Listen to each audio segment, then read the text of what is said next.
क्या राहुल गांधी इसीलिए करना चाहते थे आम आदमी पार्टी से गठबंधन? नमस्कार दोस्तों, आप सभी जानते हैं आज दिल्ली में जिस तरीके से सुप्रीम कोर्ट ने अरविंद केजरीवाल को जमानत दे दी है, वहीं इस बात का क्या कयास राहुल गांधी पहले से ही लगा रहे थे कि अरविंद केजरीवाल को जमानत मिलने वाली है और आने वाले समय में हरियाणा के विधानसभा चुनावों के अंदर आम आदमी पार्टी के प्रचार करते समय अरविंद केजरीवाल बहुत कुछ फर्क डाल सकते हैं और आने वाले समय के अंदर हरियाणा में कुछ सीटें आम आदमी के बलबूते ली जा सकती हैं। शायद इसीलिए राहुल गांधी ने आशंका जताई थी कि कांग्रेस को आम आदमी पार्टी से गठबंधन कर लेना चाहिए, लेकिन वहीं जिस तरीके से पूरा प्रकरण सभी ने देखा कि आम आदमी पार्टी और हरियाणा कांग्रेस के बीच में गठबंधन नहीं हो पाया और अब हरियाणा के अंदर कांग्रेस और आम आदमी पार्टी दोनों अलग अलग लड़ रहे हैं। लेकिन जिस तरीके से आज अरविंद केजरीवाल को जमानत मिली है, उससे माना जा रहा है कि आने वाले समय के अंदर हरियाणा के अंदर आम आदमी पार्टी कुछ सीटों पर अपना प्रभाव जरूर डालेगी, क्योंकि अब हरियाणा के लिए आम आदमी पार्टी के संयोजक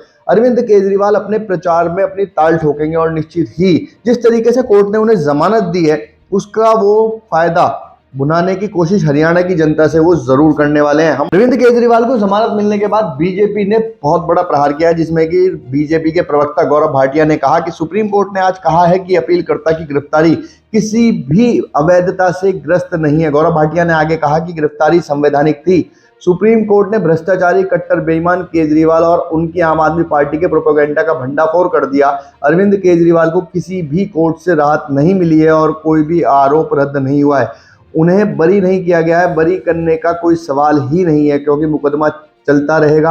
आपको जवाब देना होगा कि अरविंद केजरीवाल इस्तीफा क्यों नहीं दे रहे हैं। बीजेपी भ्रष्टाचार के खिलाफ जीरो टॉलरेंस रखती है। भ्रष्ट अरविंद केजरीवाल एक दिन झुकेंगे और जनता उनसे इस्तीफा लेगी। ये बहुत बड़ा आरोप अरविंद केजरीवाल के ऊपर गौरव भाटिया ने लगाया। वहीं दिल्ली के प्रदेश अध्यक्ष ने भी इसी तरीके के आरोप लगाते हुए कहा कि जिस तरीके से चारा घोटाला के आरोपी लालू यादव बाहर थे, उसी तरीके से आज अरविंद केजरीवाल भी बाहर हैं।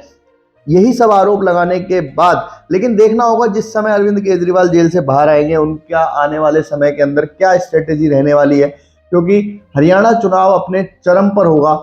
जिस तरीके से हरियाणा के अंदर भी स्टार प्रचारकों की सूची आई है, उसके बाद आम आदमी पार्टी के संयोजक का नाम पहले नंबर पर ही है और अब जब वो बाहर आ गए हैं, देखना होगा कि हरियाणा के अंदर चुनाव प्रचार के लिए वो किस तरीके की रणनीति अपनाते हैं। क्या हमें कुछ सीट जीतने के बाद कांग्रेस के साथ मिलकर आने वाले समय में कुछ उठापटक कर सके। राजनीति के अंदर कभी भी कुछ भी हो सकता है और यही हुआ भी है। जिस तरीके से कांग्रेस के लिए आने वाले समय में हरियाणा के अंदर आम आदमी पार्टी बहुत बड़ा सिरदर्द बनने वाली है, वहीं इसका फायदा निश्चित ही भाजपा को आने वाले चुनावों में देखने को मिलेगा, क्योंकि जिस तरीके से आम आदमी पार्टी के प्रत्याशियों को पूर्ण रूपेण समर्थन जनता का नहीं मिलेगा, लेकिन कहीं ना कहीं कांग्रेस और आम आदमी पार्टी के साथ गठबंधन की खबरें जिस तरीके से बाजार के अंदर गर्म थी, उससे माना जा रहा है कि दोनों की विचारधारा एक ही है। तो इसीलिए ये हरियाणा का इलेक्शन आने वाले समय में बीजेपी के पक्ष में जाता हुआ नजर आएगा। इस बार अरविंद केजरीवाल के ऊपर दिल्ली की जनता का भी दबाव होगा, क्योंकि जिस तरीके से सुप्रीम कोर्ट बार बार उन्हें किसी भी सरकारी फाइल के ऊपर हस्ताक्षर करने से रोक रहा है, इससे सीधा सीधा जनता का नुकसान हो रहा है और आने वाले समय में जनता को किस तरीके से वो संतुष्ट कर पाते हैं, ये भी एक बहुत बड़ा विषय सामने आ रहा है। ऐसा माना जा रहा है कि मनीष सिसोदिया को, जो पहले उप मुख्यमंत्री थे, उनको वो दिल्ली का मुख्यमंत्री भी बना सकते हैं, क्योंकि जिस तरीके से जमानत में उनको सरकारी दफ्तर में जाने से रोका गया है, लेकिन वहीं मनीष सिसोदिया को ये जिम्मेदारी दी जा सकती है। देखना होगा आने वाले समय में अरविंद केजरीवाल किस तरीके से पूरी दिल्ली को चलाने का काम करते हैं। आइए सुनते हैं दिल्ली के बीजेपी के प्रदेश अध्यक्ष ने क्या कहा। आम आदमी पार्टी के जमानती क्लब में आज अरविंद केजरीवाल भी शामिल हो गए। माननीय सुप्रीम कोर्ट ने एक बेहद गंभीर टिप्पणी आज की है जमानत देते हुए कि अरविंद केजरीवाल की गिरफ्तारी लीगल थी।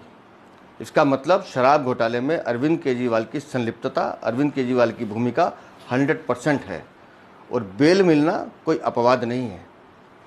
बड़े से बड़े अपराधी लालू यादव रहे हों, मधु कोड़ा रहे हों, जिन्होंने घोटाले किए, ये लालू यादव चारा घोटाले में बेल मिली, बाद में कन्विक्ट हुए, जेल गए। अरविंद केजरीवाल को भी बेल मिली है और मुझे उम्मीद है कि जो आज टिप्पणी माननीय कोर्ट ने की है कि गिरफ्तारी लीगल थी, इसका मतलब साक्ष्य है जांच एजेंसी के पास, सबूत हैं जो कोर्ट के सामने रखे गए, इसलिए कोर्ट ने कहा कि गिरफ्तारी लीगल थी। बेल मिलना है, कोर्ट का प्रोसीजर है, हमें उस पर कोई हैरानी नहीं है।